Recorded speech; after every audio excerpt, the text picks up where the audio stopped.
Hoy continuamos con el estudio que Freddy, el pastor nuestro, se empezó la semana pasada. Santiago, una introducción de un versículo. Y hoy, de pronto, nos vamos a encontrar con 17 versículos. Así que os pido que vayamos a nuestro libro de Santiago, a nuestra epístola de Santiago.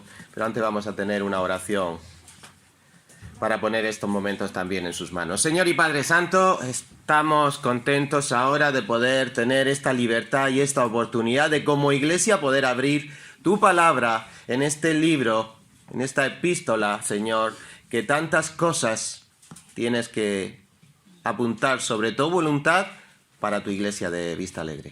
Por eso, Señor, te damos las gracias y te pedimos que nos unjas con tu Santo Espíritu para que sea tu palabra, Señor, sea tu voz la que esta mañana sea proclamada. Y todo para tu gloria, Señor.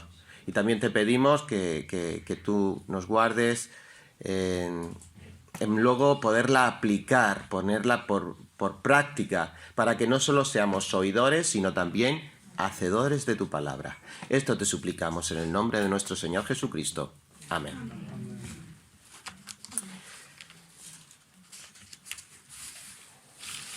Aquí.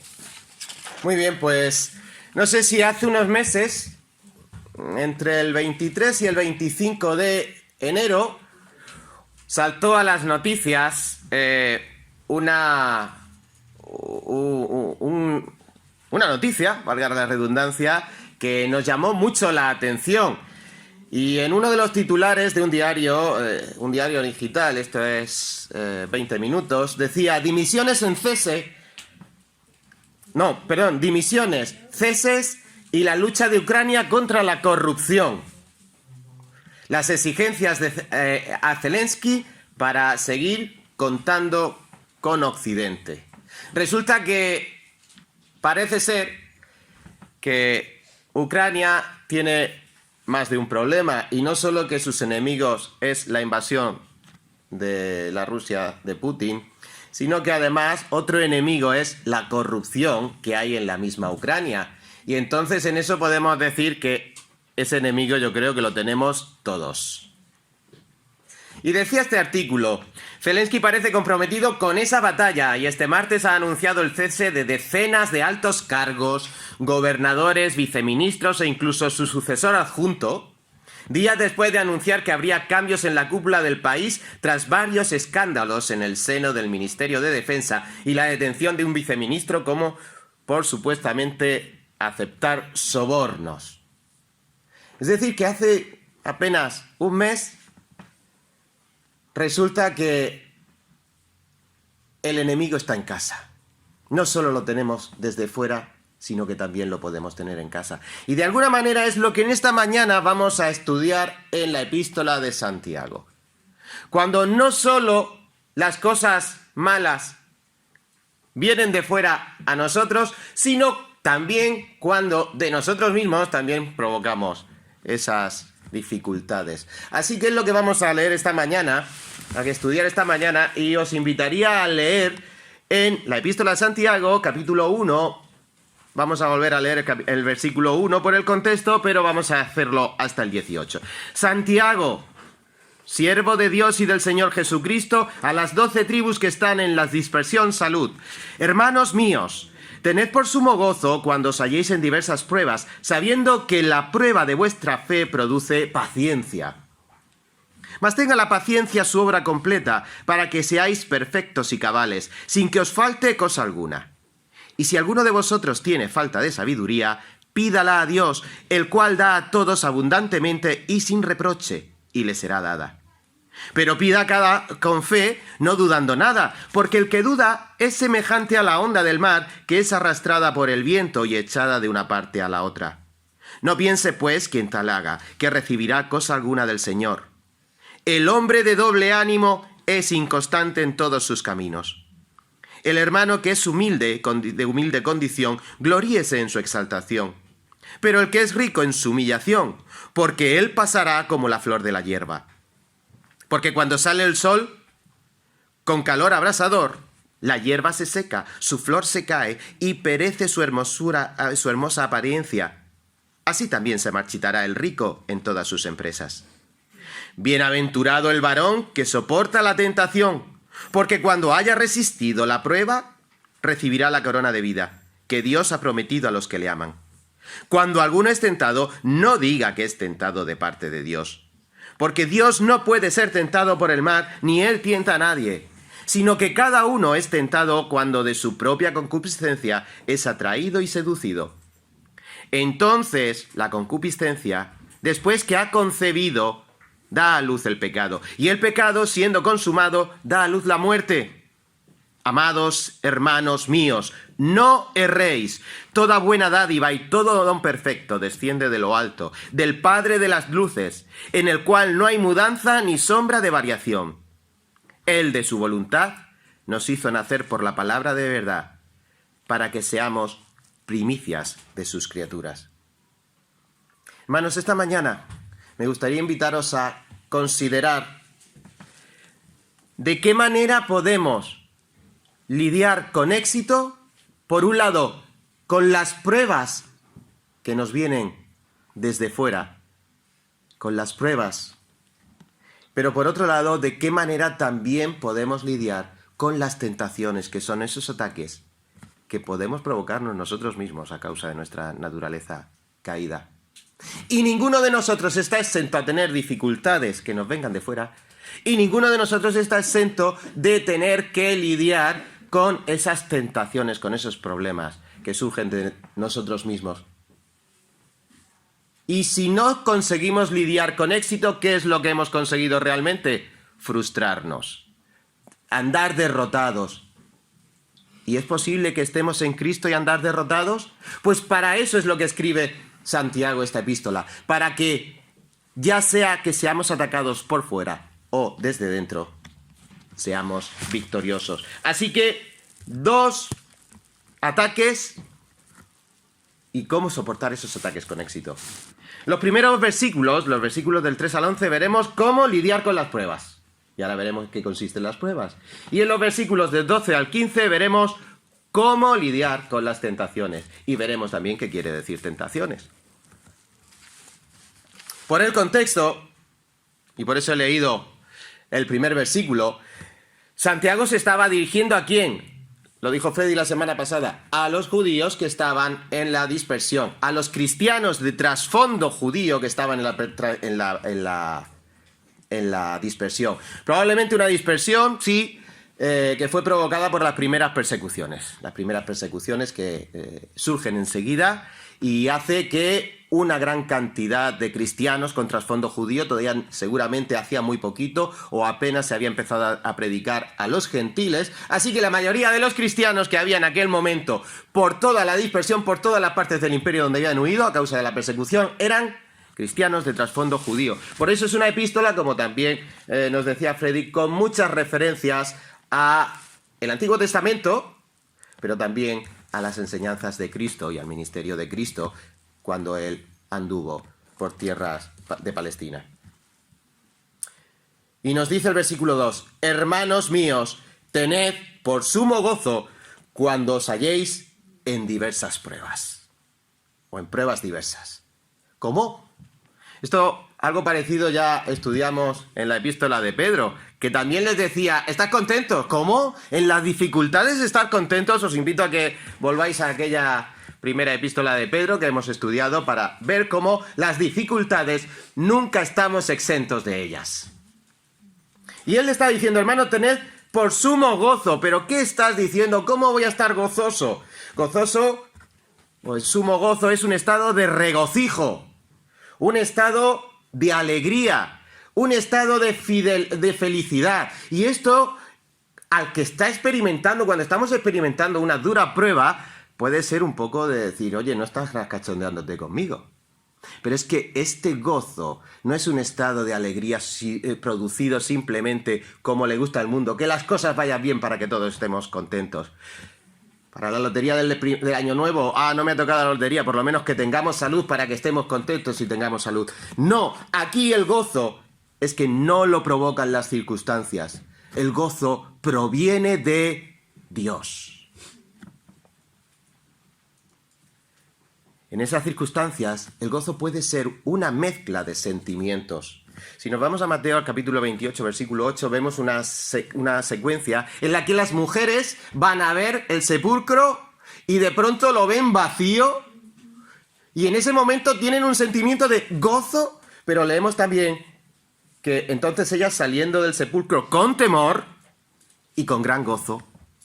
De manera que hay circunstancias en las que podemos tener sentimientos que nos dan temor incluso, pero al mismo tiempo es un gran gozo, porque el gran gozo era de ver cómo que Cristo ha resucitado, que ya no estaba ese cuerpo muerto que ellos depositaron allí, al que tanto amaban. ¿Por qué?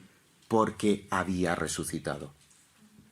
También el gozo es motivo o es todo aquello que puede darnos motivo de alegría.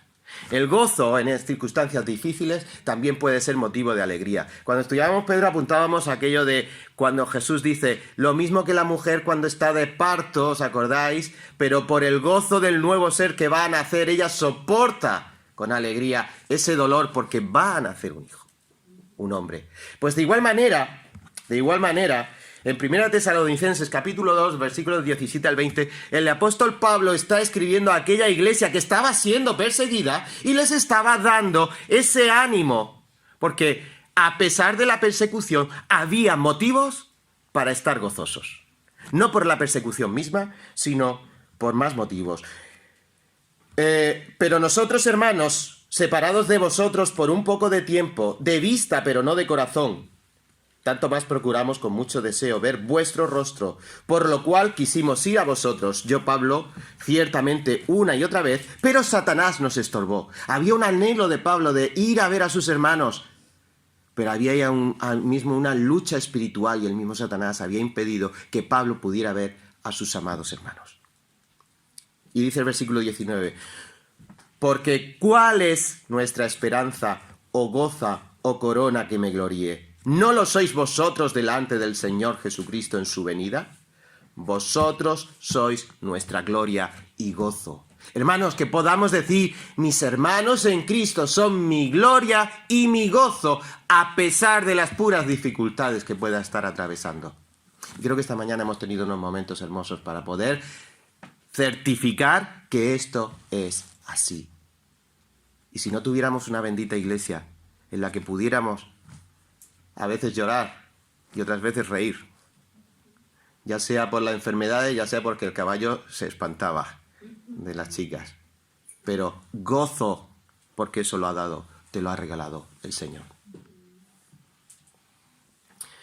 Así que en primer lugar tenemos que tener una actitud adecuada, una actitud con gozo, para que pueda operar la lucha contra las pruebas diversas. Tiene que haber gozo. Tenemos que tener motivos para estar gozosos, y los tenemos porque Dios nos los da. Pero además, es que el gozo es en las pruebas diversas. Y pruebas diversas. Luego veremos que la siguiente palabrita, cuando la traducimos como prueba, es diferente. Pero en esta, pruebas diversas, de modo general, se refiere a un examen. Las pruebas son un examen. ¿Con qué motivo tiene el examen?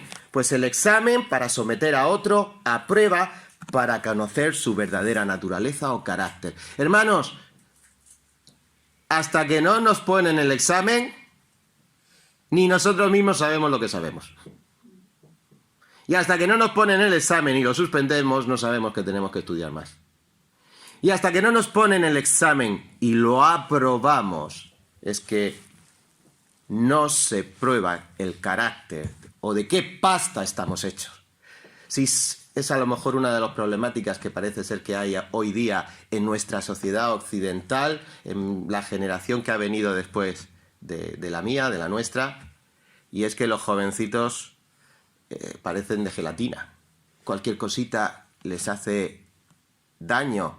Siempre tienen dificultades. Y hablo de los jovencitos, pero hablo también de una estadística muy importante que tenemos en España con millones de personas tomando medicación, porque todo el mundo se nos viene encima. Yo pienso en mi suegro y digo, madre mía, un chico con recién salido de la guerra civil, con más hambre que el perro de un ciego, y ahí está el hombre y no tiene ninguna tara emocional. Fue luchando, no había medicaciones y ahí fueron luchando y cada uno con sus defectos, pero están.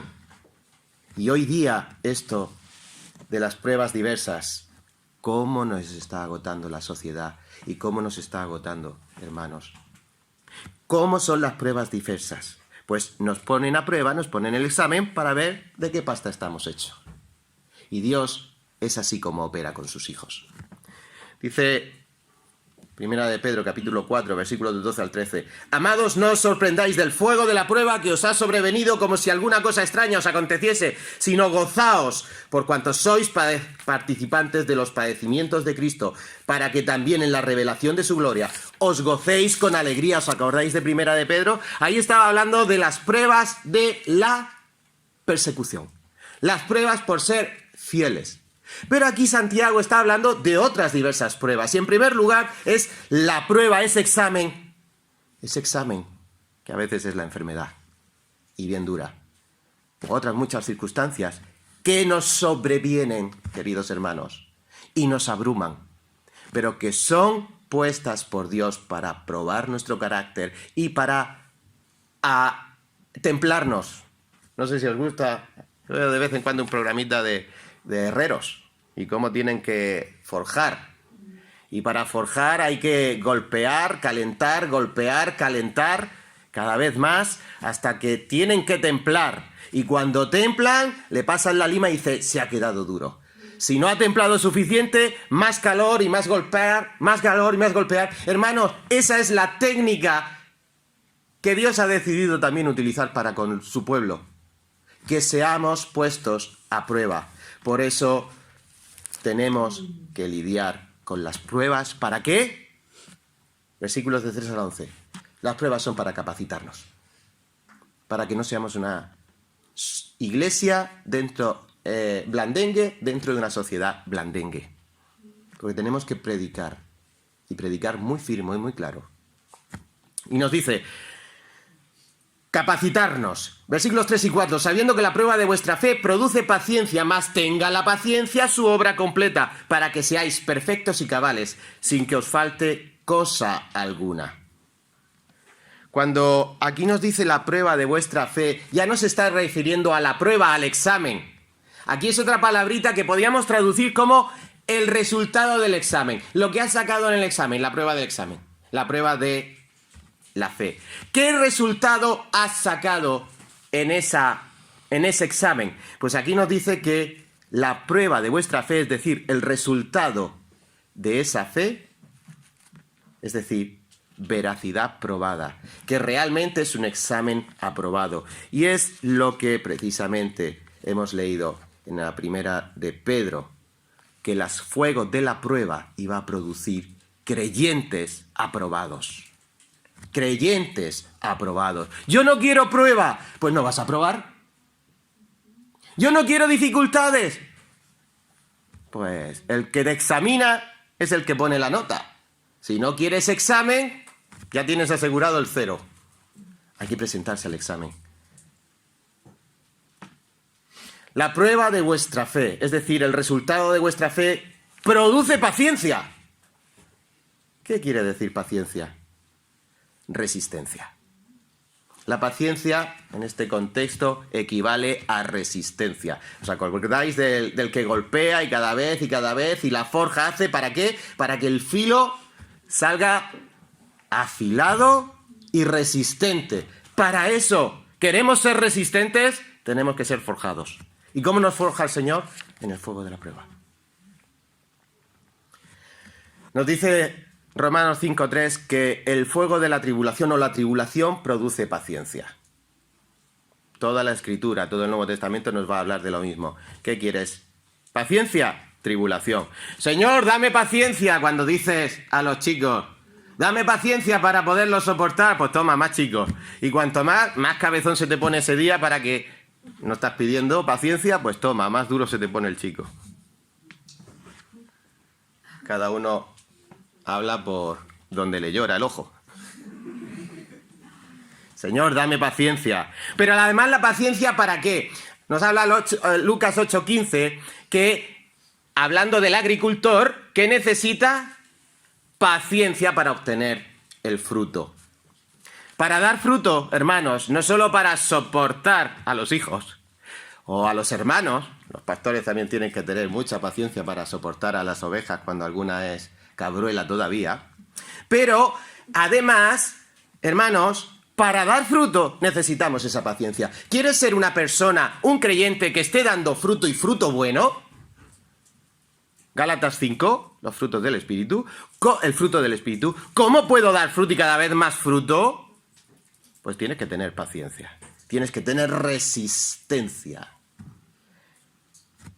O como dice Romanos capítulo 2, versículo 7, de los creyentes que perseveran en Él, o que tienen en Él bien hacer. ¿Queremos hacer las cosas bien o mal? Se necesita paciencia. Señor, dame paciencia, toma prueba. ¿Entonces no tengo escapatoria? No. Pero ese fruto o esa paciencia, cuando pasas el examen, nos damos cuenta entonces que las Escrituras producen paciencia.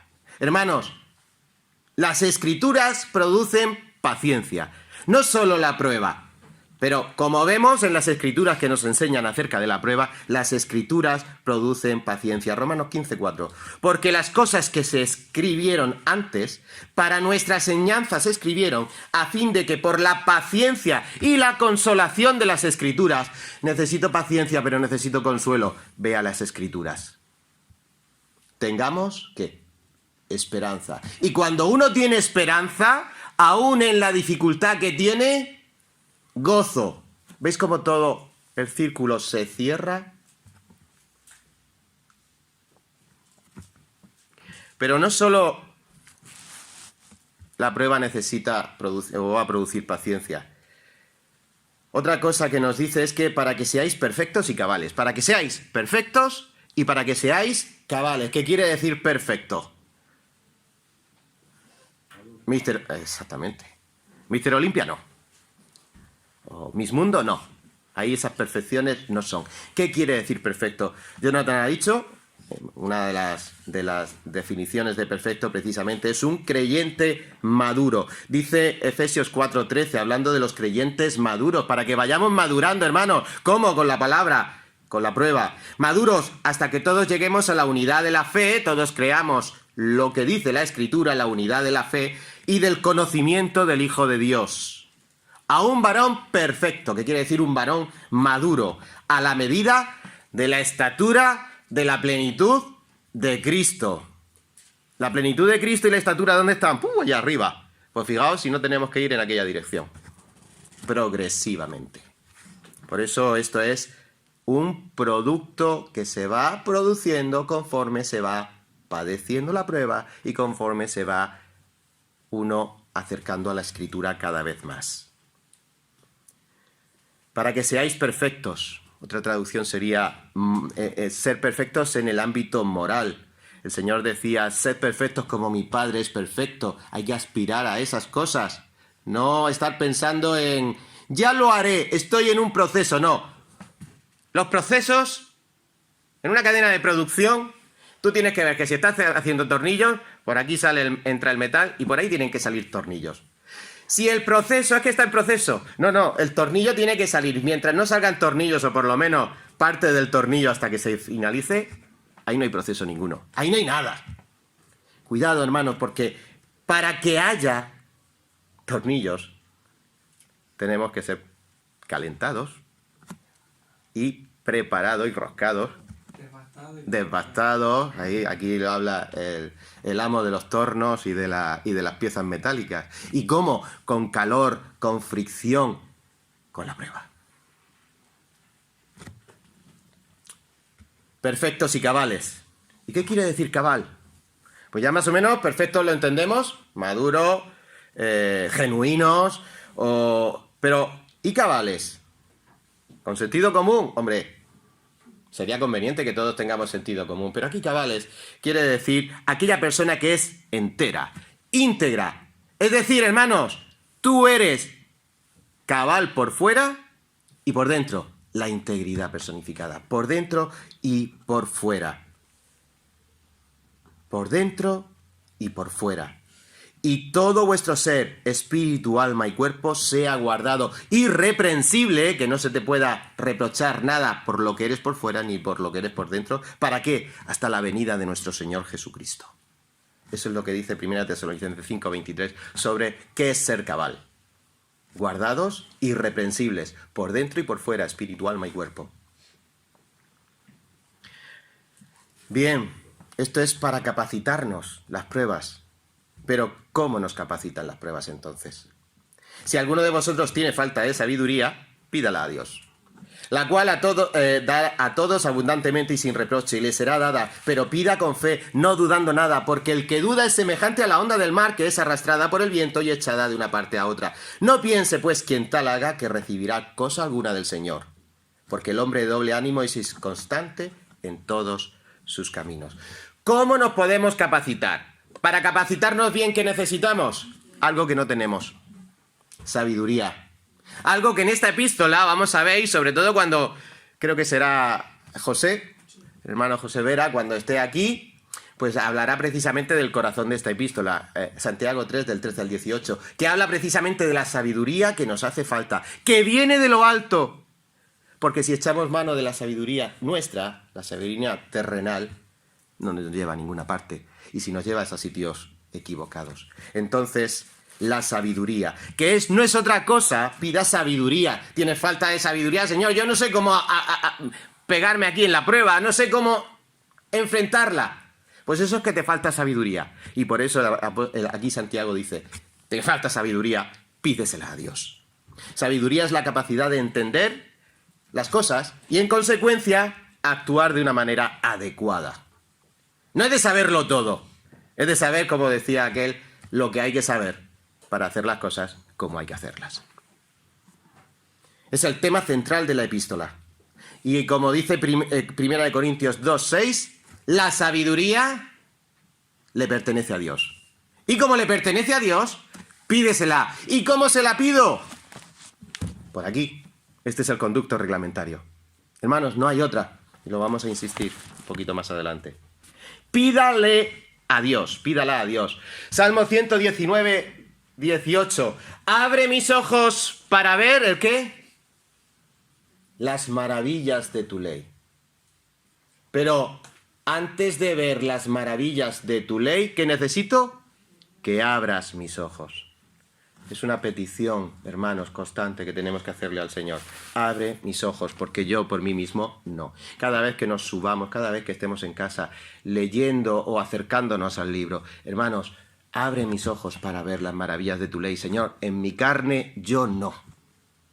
Tu Santo Espíritu.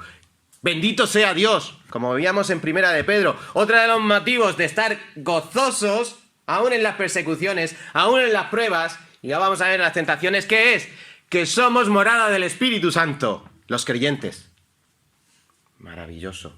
Y es la manera en la que Dios puede actuar y abrirnos la mente para entender su palabra.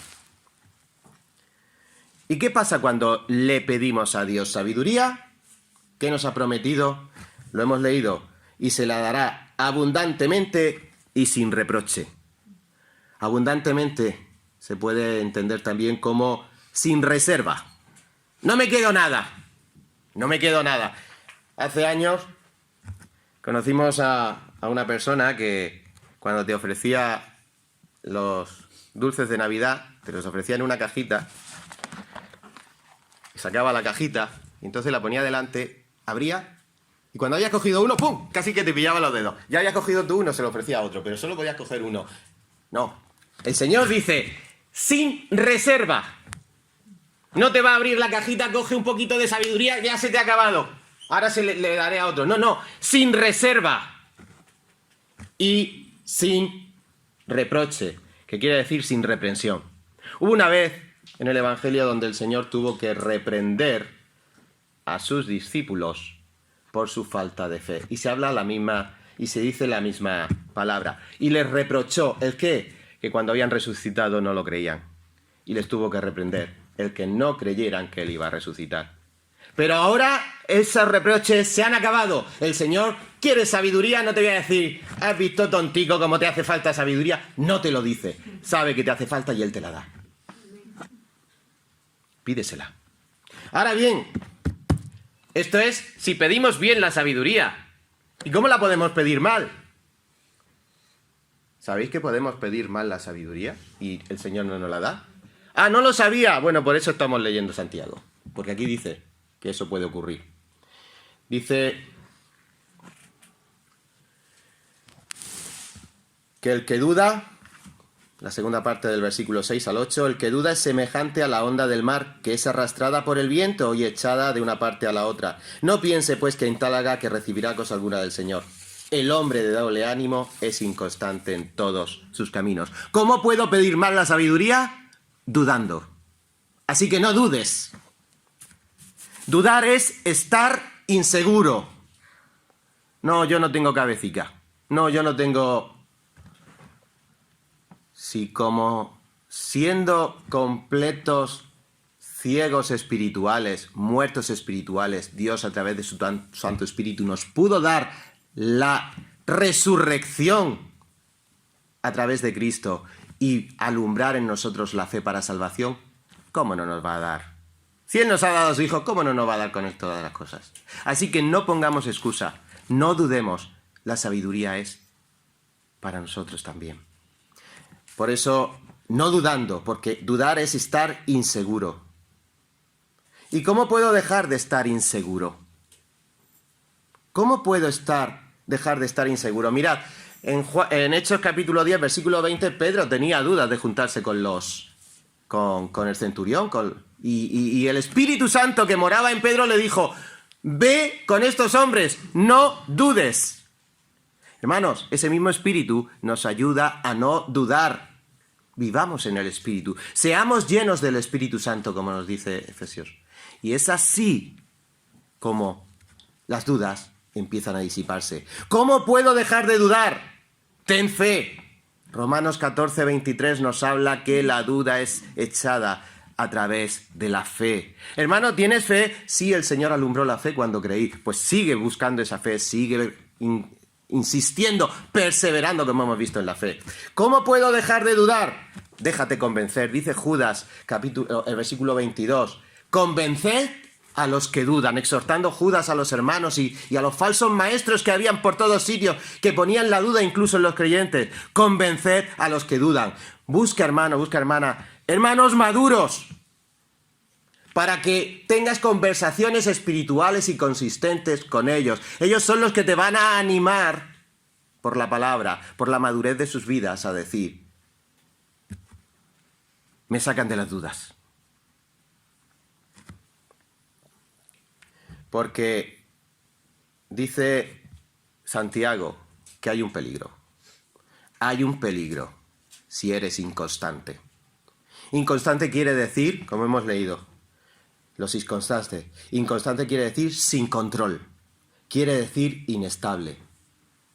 ¿Os imagináis un inconstante al volante? Sin control. Y el coche va dando bandazos. Y tú conduciendo por ahí y esquivando a este inconstante. Inestable. ¿Os imagináis lo peligroso que es eso cuando vamos conduciendo? No, yo no conduzco. En cualquier orden de la vida, no hace falta que nos pongamos excusas. ¿Veis lo peligroso que es? En la vida espiritual también. Por tanto, no dudemos, no seamos inconstantes, puesto que tenemos al Espíritu Santo y podemos también tenemos la palabra y lo que hemos visto hasta ahora. Y finalmente, 2 ejemplos de prueba. Y aquí podríamos pensar en mucho y tenemos las pruebas muy a flor de piel, pero aquí hay 2 ejemplos de prueba que eran muy pertinentes en aquella época. El primer ejemplo de la prueba es lo que nos dice el versículo 9. El hermano que es de humilde condición, gloríese en su exaltación. La pobreza, la humildad en la sociedad, cuando era una persona que estaba padeciendo a causa de esa humildad, y probablemente aquí Santiago pues tendría a sus hermanos que por ser cristianos y por ser también judíos podían estar rechazados por el común de la sociedad helenista de aquella época, o podían ser también hermanos sumamente pobres porque habían salido con lo opuesto en la persecución y estaban buscándose las habichuelas, y podía estar hablando de... Es por esto que el ejemplo que pone Santiago aquí es el hermano que es de humilde condición. ¿Y cuál tiene que ser la reacción cuando tu condición es humilde? Gloríese en su exaltación. ¿Cómo? ¿Qué exaltación?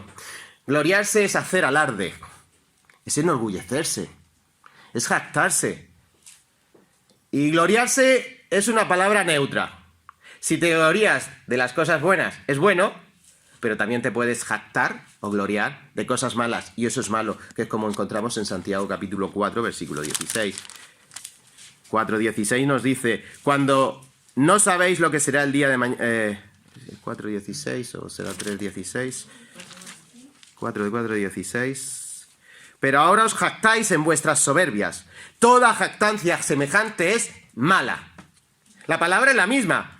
Jactarse en la humillación, jactarse en la exaltación, o gloríese en la exaltación, y aquí resulta que 2 capítulos más tarde te está diciendo que no te jactes. Bueno, es que las palabras son neutras, depende de lo que hagas. Y en este caso, una persona humilde en aquella época, o una persona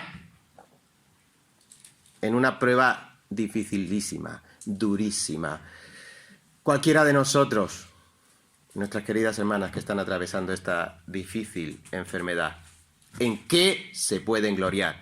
En la exaltación. Y esa exaltación no es que nadie te va a dar aplausos y te va a poner en un sitio que tú ya no vas buscando. Esa exaltación es la que da Cristo. Literalmente, exaltar es adquirir un alto rango, que te pongan en un alto rango. ¿Sabéis que vamos hacia el alto rango? ¿Qué alto rango? Los cuerpos glorificados en la presencia de Dios. Ahí es donde se tenían que exaltar.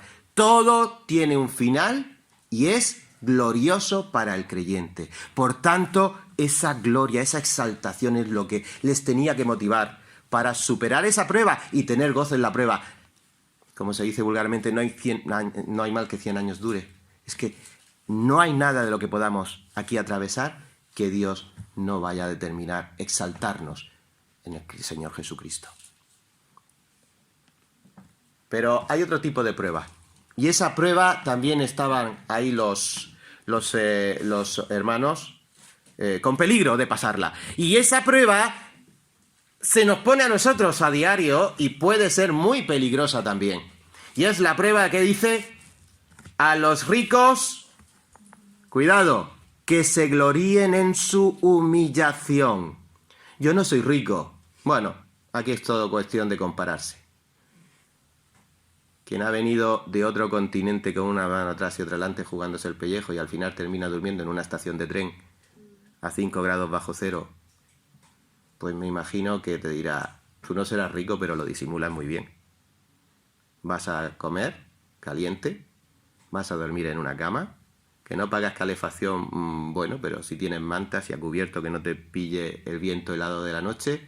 Hermanos, cuidado con yo no soy rico. Porque hay veces que esas riquezas nos pueden llevar, o buscar esas, no tanto la riqueza, sino buscar esas cosas terrenales, nos pueden llevar a quitar el objetivo de nuestra vida. ¿Y cuál es el objetivo de nuestra vida? Por eso les dice, gloriaros en vuestra humillación. Si el Señor me da, si el Señor me quita, es lo que dijo Job. Dios dio, Dios quitó, sea el nombre de Dios bendito. Hermanos, esa tiene que ser la actitud ¿de quién? Pues de un hombre muy rico de aquella época, que es digna de imitar. Y después vinieron las pruebas diversas. Gloríese en su humillación. La humillación se refiere aquí a la sencillez, la calidad de no ser presuntuoso. Porque ¿quién te distingue? ¿O qué tienes que no hayas recibido? Recuerda el apóstol Pablo a los Corintios. Hermanos, es la manera de tener una perspectiva correcta de la vida. tengamos una perspectiva correcta de la vida, porque es como acaban aquí las pruebas. Todo va a pasar. La flor se seca. Todo pasa. No solo la placidez del rico, también se va a pasar las agonías del pobre. Pero, ¿qué nos dice? Todo, y aquí habla de los ricos, pero podemos aplicarlo también a nuestras dificultades, a nuestras problemáticas, todo se marchitará, lo bueno y lo malo. El rico se marchitará en todas sus empresas. Aquí la palabra empresas quiere decir modo de vida, de manera que cualquier modo de vida pasará. Y solo quedan dos: el de la gloria y el del infierno. Estamos siendo creyentes, perseveremos pero si se marchita esa vida agradable que puedas llevar y finalmente no hay solución en tu vida para pedirle perdón a Cristo, todo lo bueno que hayas vivido aquí será un soplo, un olvido y una eternidad terrible de padecimiento. Las pruebas. ¿Y cómo puedo lidiar con las tentaciones? ¿Qué diferencia hay entre pruebas y tentaciones? Bienaventurado el varón que soporta la tentación, porque cuando haya resistido la prueba recibirá la corona de la vida que Dios ha prometido a los que le aman. Cuando alguno es tentado, no diga que es tentado de parte de Dios, porque Dios no puede ser tentado por el mal, ni él tenta a nadie. Sino que cada uno es tentado cuando de su propia concupiscencia es atraído y seducido. Entonces la concupiscencia, después que ha concebido, da a luz el pecado, y el pecado, siendo consumado, da a luz la muerte. Queridos hermanos, aquí se presenta un problema que podemos también nosotros estar pensando en que todo me ha venido de fuera. Y aquí Santiago dice, no todos los problemas te vienen de fuera. Hay veces que el examen te lo pone Dios y hay otras veces que tú decides ponerte ese examen. Y el examen que te pone Dios lo corrige Dios para que lo apruebes, no te lo aprueba. Pero el examen que te pones tú y corriges tú, lo suspendes tú. Eso es seguro. Y eso son las tentaciones. Esa podríamos decir que es la diferencia. ¿Por qué digo esto? Aquí nos dice bienaventurado. Es decir, otra vez que estamos con la misma. Feliz el que es tentado, afortunado el que es tentado. Ya estamos. Primero gozoso el que tiene pruebas y ahora el que tiene tentaciones también es feliz. Pues vaya. ¿Qué sentido del humor tiene el Señor, eh? Bueno, es la técnica de endurecer el hierro. Pruebas y tentaciones. Y todas van a lo mismo.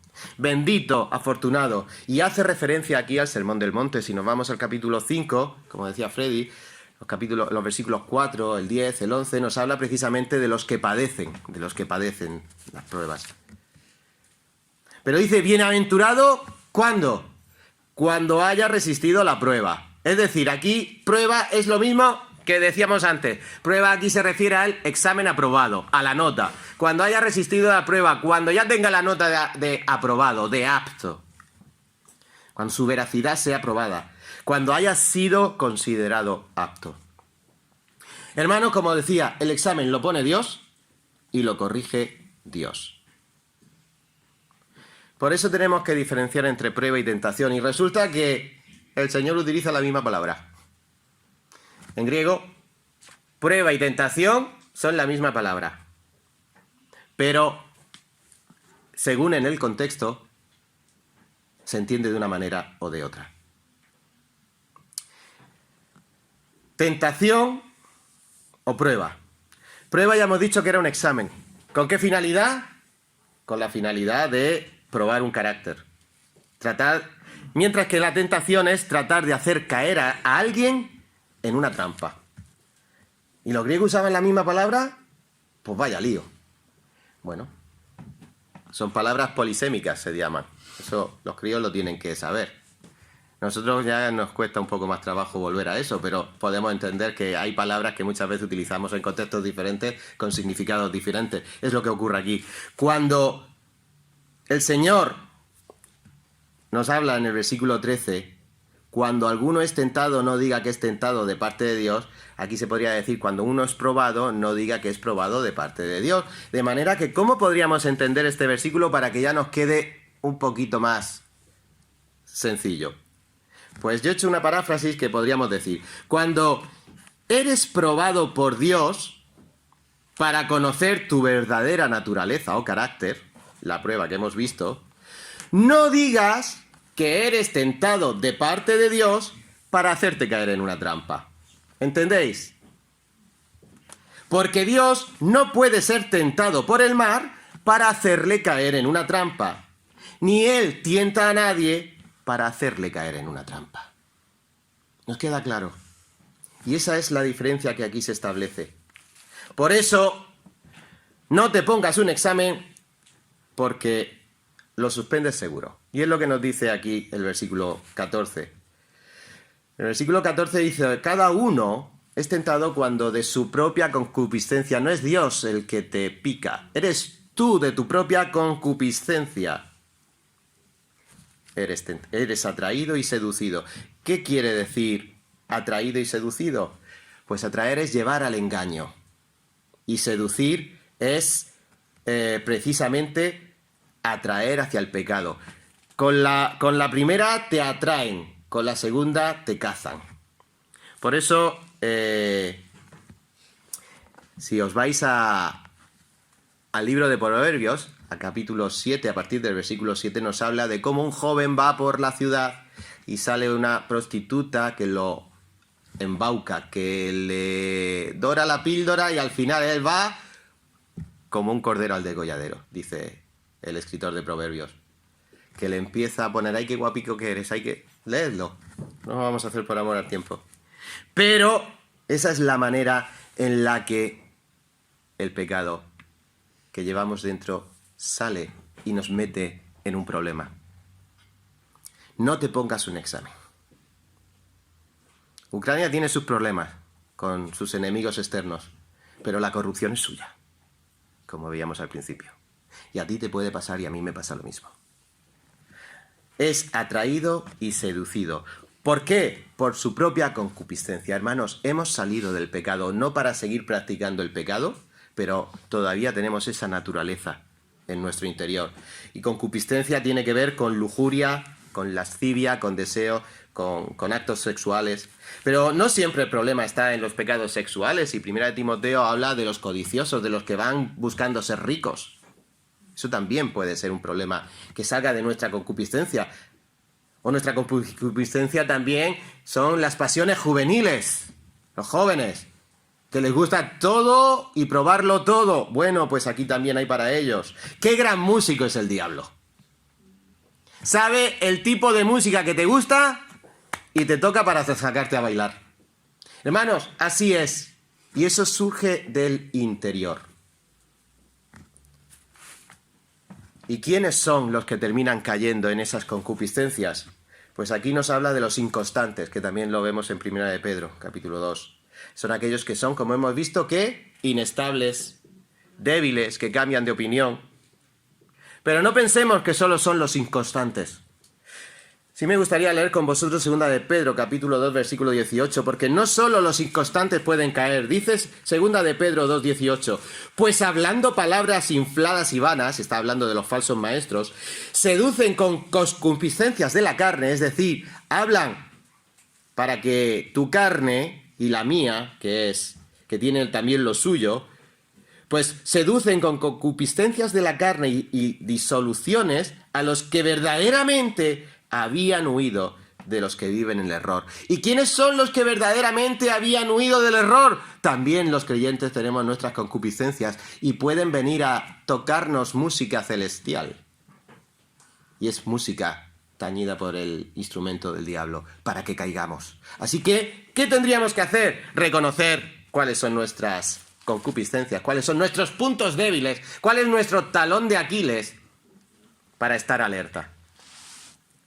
¿Sabéis el resumen de todo esto cuál es? La ignorancia. Hermanos, volvemos otra vez a lo mismo. Nos dice que hemos leído en 2 de Pedro sobre los inconstantes, pero cuando vamos al capítulo 3 de 2 de Pedro, versículo 16, nos habla que son los indoctos, los que no conocen la Escritura, e inconstantes. No solo que cambian de parecer según quien les convenza mejor, sino que es que además lo hacen porque son indoctos, porque no conocen la Escritura. Por eso una y otra vez tenemos que volver a lo mismo. La semana que viene, no sé si os habéis enterado, el sábado que viene no hay culto, estudio bíblico, pero sí hay reunión de oración. ¿Por qué el estudio bíblico, hermanos? Porque tenemos que aprender a escarmentar en cabeza ajena. Dice Oseas 4:6, mi pueblo es destruido por la falta de conocimiento. ¿Habremos de insistir, hermanos? ¿Habremos de insistir? Así que, ¿quieres reconocer tus concupiscencias? Ten conocimiento, y el conocimiento fluye de aquí. Así que pruebas que nos vienen de fuera, concupiscencias que salen de dentro de nosotros. Concluimos. ¿Y cómo salgo victorioso? Versículos 16 al 18. Amados hermanos míos, no erréis. Toda buena dádiva y todo don perfecto desciende de lo alto, del Padre de las luces, en el cual no hay mudanza ni sombra de variación. Él de su voluntad nos hizo nacer por la palabra de verdad, para que seamos primicias de sus criaturas. Amados hermanos, les dice Santiago para terminar este pasaje, no erréis. ¿Qué es errar? Desviarse de la verdad. Literalmente, no erréis. Santiago estaba diciéndolo, no os desviéis de la verdad. ¿Dónde está la verdad? Lo acababa de decir en su palabra. ¿Y cómo no me desvío de la verdad? No siendo un ignorante de la verdad. Hay que acercarse, hay que instruirse. Y esto, hermanos, no se hace solo en la iglesia, esto se hace día a día.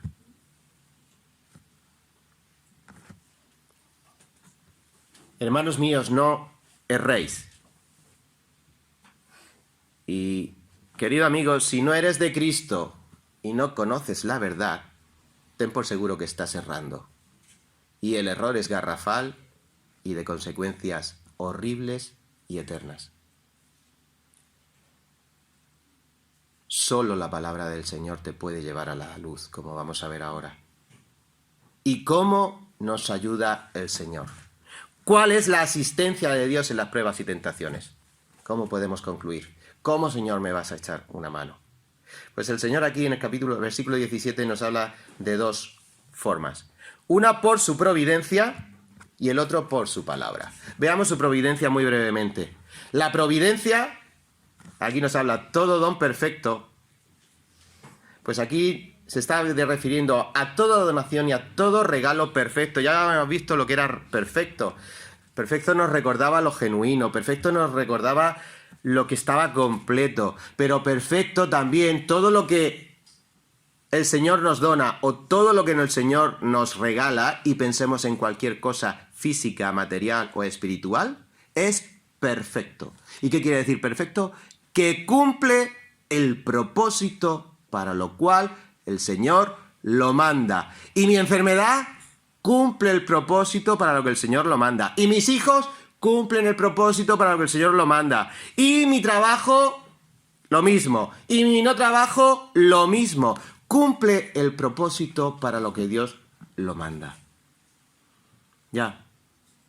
Pero una cosa es decirlo y otra es vivirlo. Pues díselo a la vara de hierro que está metiéndose en el fuego, se pone al rojo vivo y luego viene un tipo con un mazo y la empieza a golpear, y la empieza a golpear, y la templa, y la raspa, esto no está bien, y la sigue golpeando. ¿Para qué? Para que seas un instrumento en las manos del Señor, para la gloria de su nombre y la salvación de muchos.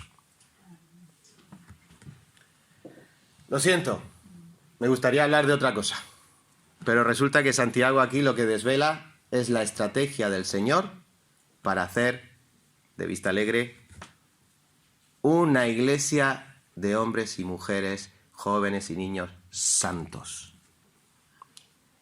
Esta es la estrategia. ¿Podría ser de otra manera? Hay otros sitios donde se buscan otras estrategias y otras felicidades. Pero la que me consta que vale hasta la vida eterna es la que viene en las Escrituras, que son la única voluntad de Dios. ¿Y por qué? ¿Por qué?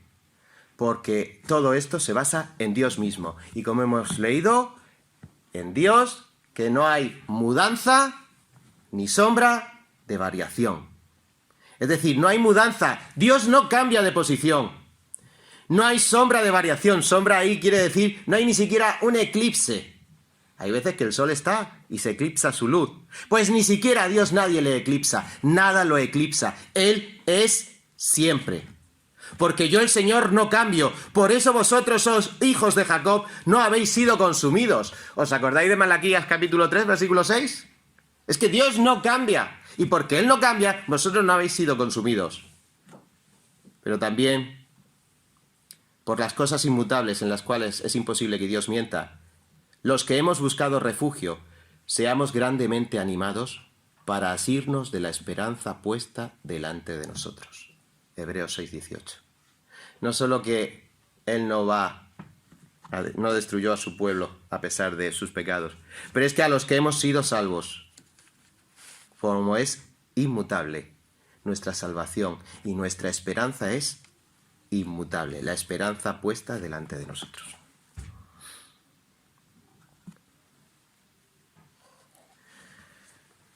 El Señor es providencial. Todo lo que envía, Él sabe por qué, tiene un propósito. Pero además nos ha dejado su palabra. Y esta es tan fácil de llevar que ni siquiera en un avión, por muy grande que sea, te van a impedir subirla. Oye, que pesa más que yo, no te preocupes, es que necesito una grande. Y es que esta es la segunda herramienta que el Señor nos deja para poder luchar contra las pruebas y las tentaciones, su palabra. La podemos llevar siempre. Mejor en papel. Da más problemas los dispositivos electrónicos cuando viajamos. Mejor en papel. Bueno, os dejo también el dispositivo electrónico. Pero su palabra. Y es lo que nos dice, para terminar, Santiago en el versículo 18. Él en su voluntad nos hizo nacer por la palabra de verdad, para que seamos primicias de sus criaturas. Hermanos, si has conocido a Cristo, es por la palabra de verdad. Sí, no, es que a mí me predicó, no, yo es que estuve en la iglesia, ya. Pero en algún momento tu fe se alumbró por la palabra. No por un hermano, no por una canción. Si la canción llevaba un texto bíblico, ya no te pongo pegas. Fue por la palabra de verdad. Y es el sistema en el que vamos a tener que seguir viajando en nuestra vida como iglesia. La palabra de verdad. Donde encontréis una iglesia con la palabra de verdad, ese es el lugar. Si encontráis un sitio donde no, y hay otras muchas cosas muy divertidas, ponedlo en duda, por lo menos. No digo que no, ponedlo en duda. La palabra de verdad, esto es lo que nos salva, esto es lo que nos edifica y esto es lo que nos hace estar preparados para soportar las pruebas y vencer las tentaciones. Y aquí dice, como se está refiriendo a judíos, cristianos, pues habla de para que seáis sus primicias. Esto a nosotros en principio dice, ¿y qué quiere decir sus primicias? Las primicias, por eso lo importante de saber a quién se le estaba escribiendo. Como eran judíos, los judíos entendían perfectamente que eran sus primicias. Las primicias en el Antiguo Testamento eran los primeros frutos de la cosecha que se daban a Dios en adoración. Y aquí lo que está diciendo Santiago es que vosotros, los primeros albores del cristianismo, eran las primicias, eran los primeros frutos, eran los primeros convertidos, pero no para vivir una vida alegre y divertida y ya con el ticket para ir al cielo. No, sino para que vuestra vida sea fruto que adore a Dios. Este es el fin de todas las cosas. En tus padecimientos, en tus tentaciones, en tu vida, eres un fruto para adorar a Dios. Hermanos, que sea esta nuestra finalidad en esta mañana, que quede todo esto y que de alguna manera, para los que sois creyentes, sea una palabra de ánimo. Santiago está escribiendo y vamos a ver que son tiempos difíciles cuando se escribían. No, tiempos difíciles ahora y entonces. Así que tiene la misma aplicación entonces y ahora, pero al mismo tiempo, hermanos, que podamos identificar a nuestros enemigos externos e internos, las pruebas y las tentaciones, y dejar que Dios nos asista para que sean vencidos y que nuestra vida sea una ofrenda a Dios, una ofrenda agradable a Dios. Dice un teólogo, John Piper, yo cito: dejemos claro desde el principio del año que, como creyentes en Jesús, todo lo que recibimos de Dios este año será misericordia, sin importar cuáles sean los deleites o las aflicciones que tengamos por delante. Todo será misericordia. Señor, te damos las gracias, Padre Santo, porque somos receptores de tu misericordia, aún en los momentos en los que tu misericordia es a través de circunstancias que duelen. Pero el dolor no es gratuito para ti, sino porque estás preparando vasos de honra. Y en estas circunstancias difíciles es cuando tú hablas a tus hijos y a aquellos que ven a tus hijos. Y son momentos en los que tú hablas al corazón del ser humano. Y lo haces a través de tu palabra. Y lo haces a través del testimonio de tus hijos, que podamos estar atravesando deleites o también dificultades. Señor, nos ponemos en tus manos para que tu palabra sea la que nos ilumine, nos alumbre con la ayuda de tu Santo Espíritu y sea para la salvación de muchos aún en este local, en este lugar de la iglesia, pero que también sea para que tu iglesia, juntos, cada uno en particular y en comunión, seamos frutos dedicados a la adoración y a la gloria de nuestro Señor Jesucristo y del Padre de las Luces. Esto te suplicamos en el nombre de Jesús. Amén.